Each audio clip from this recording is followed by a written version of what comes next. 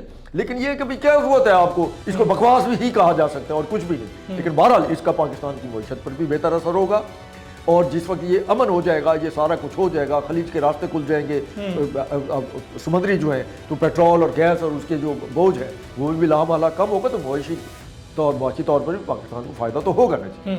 خالد bag صاحب بہت شکریہ جی، آپ کا بھی بہت بہت شکریہ۔ ناظرین، آپ نے تمام تر تفصیلات جانی کہ مکہ ایگریمنٹ نہ صرف پاکستان کے لیے بلکہ اس ٹائم پہ عالم اسلام کے لیے، پاکستان عالم اسلام کو لیڈ کر رہا ہے اور اس کا آغاز ہو چکا ہے، جو اسلامک نیٹو ہے اس کا بھی آغاز ہو چکا ہے۔ اس حوالے سے آپ کیا رائے رکھتے ہیں؟ کمنٹ سیکشن میں لازمی بتائیے گا۔ دوبارہ ملاقات ہوگی، اپنا خیال رکھیے گا، اللہ نگہبان۔